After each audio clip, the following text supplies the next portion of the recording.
everybody. Thanks for joining me today. I'm Sara Cummings, and I'll be sharing 5 tips for social media success. So we'll start with a quick overview of social platforms. Facebook is currently at 2 billion users. Yelp is at 143 million users per month. Instagram is at 700 million users. The reason I share these stats is because these are spaces that you should have a presence because that's where your current and your potential patients are visiting. I want to mention some emerging channels as well. Pinterest, everyone thinks of Pinterest as, oh, that's where I go to find style ideas, or I'm going to decorate my home, or something to that effect. But Pinterest actually is interesting for doctors because pins and boards are actually searchable and indexed by Google. So if you're looking for opportunities to up your SEO on Google, Pinterest is a really great opportunity, and it's a space that's just emerging for our industry. Snapchat, everyone naturally associates Snapchat with kids and photos and videos that disappear. But it's actually a really great platform for your office as well. And I know that sounds crazy, but when you get patients into your practice and they're waiting for their appointments and they've got their kids running around, if they see the Snapchat symbol up next to your desk, they're going to be, I wonder what these guys are doing with Snapchat. You can set up custom filters. There's a lot of opportunities to engage with your patients in your practice. And Google Plus, finally, it doesn't have as much of an audience as the channels I mentioned at first, but this is another opportunity to boost your SEO with Google. Every time if you put pictures and you fill in your office profile and include other information on your Google Plus account, those are all opportunities for your patients and potential patients to find you through Google searches. So I think these are easy places that our industry is just starting to emerge into, and you have an opportunity to be a leader in that space. So tip number 1, find inspiration and engage. So what does this mean? Everyone always talks about inspiration and engagement. So we pictured Instagram here because this is a great space for the optical industry. Obviously frames are sexy, lenses and all the other things that we find exciting. But this is a space where your patients really can get a sense of your personality. If you create an Instagram account and encourage your patients to visit your Instagram, you don't have to think simply in terms of eye care and eyewear on your Instagram. You can put pictures, of a beautiful beach with a pair of sunglasses on it. You can put pictures of furry animals. You can put pictures of the office staff at an office event.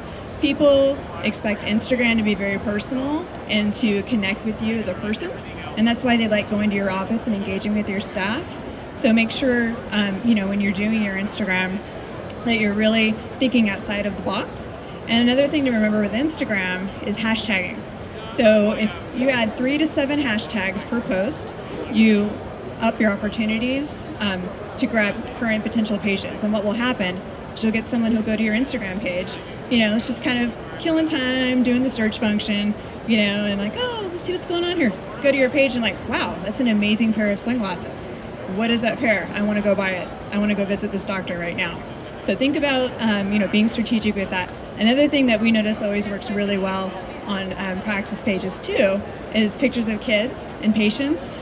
People love cute baby pictures, wearing their new sunwear or their new little glasses. So think outside the box. Don't think of it just in terms of like, just eye care, eyewear. Think on more of a personal level, because what patients will relate to and engage with are things that you find inspiring for yourself. So tip number 2, Google your practice.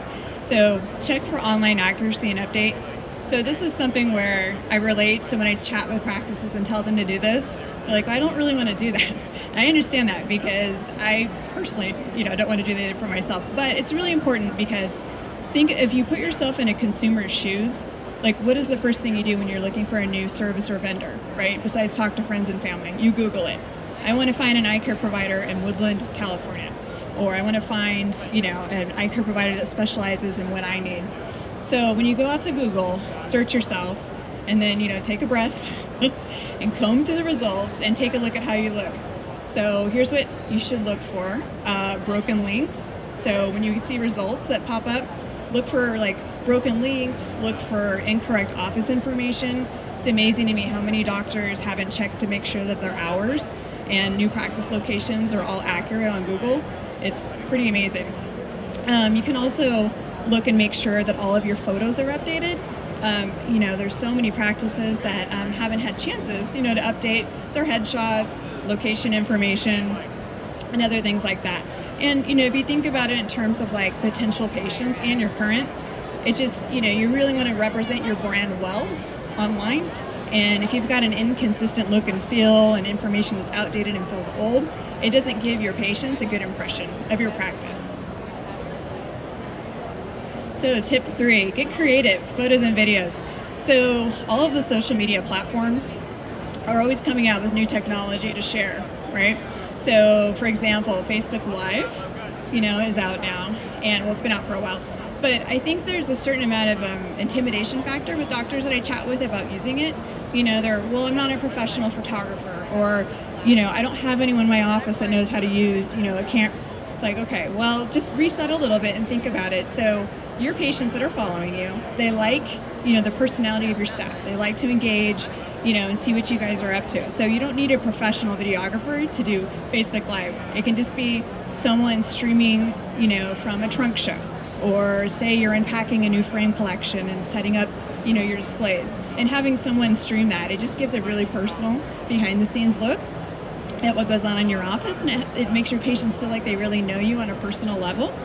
Another thing to think about with this is Instagram. So Instagram's algorithm now can push individual photos down in your user's feed, which means that you have less opportunities to have them look and engage. So think about using Instagram stories to do just more of a day by day. They disappear after 24 hours, but the circle at the top of Instagram that's lit up is so tempting for people to push and want to engage. So it could be a better idea to keep that story consistently going and then kind of do a highlight photo maybe a couple of days a week. So just don't be afraid of using new technology. It can be a little difficult to kind of get over that sort of, micromanage, like, oh, it's not perfect, like there's a mistake. Don't think about that. People don't expect perfection on social media. They want you as a person, and they want an authentic view.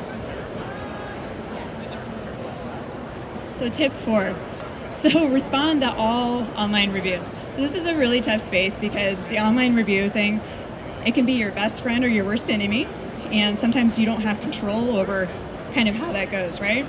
So with all online reviews, I think the most important thing for your current and potential patients is to see that you respond and you take them seriously. So if you've got positive reviews, great. Go ahead and respond, say thank you so much. Thank you for taking the time to share your feedback. Thank you for being our patient. Just a nice thank you note. Negative reviews are obviously trickier, but what will happen is if you don't respond, people will think you don't take accountability, and also that's not a good service experience.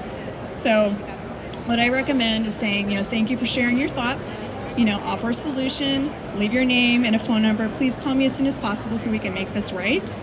And, a lot of times it's just someone wants, people who are leaving negative reviews want to be heard and they want a solution. So being able to put that online actually gives you a good opportunity to demonstrate your commitment to service and also to being a great provider.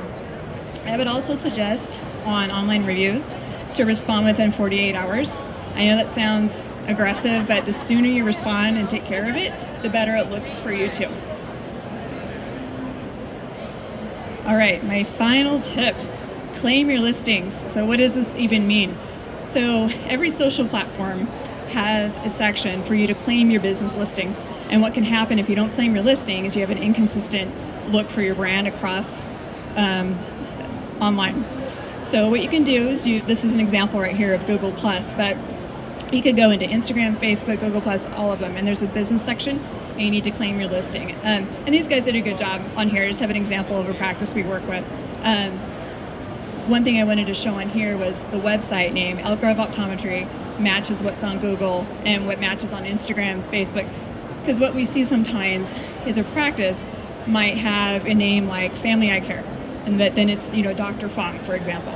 And so what will happen is it'll say Dr. Fong in Google+, it'll say Family Eye Care on the website, it'll say something else on Google search. So it's really confusing for potential patients and current patients when you're trying to find and also kind of speaks back to that whole just having a consistent brand across your platforms. So it's a good place to go. So thank you for your time today. Appreciate it. Don't forget to pick up your free dispensing survival kit. The Unity people here will be happy to help you with that. And I'm in the back over here in the BSP Global booth. I'm with my marketing team. We're a Premier Program Benefit. If you guys want to chat more about social media, I'll be happy to talk. Thank you.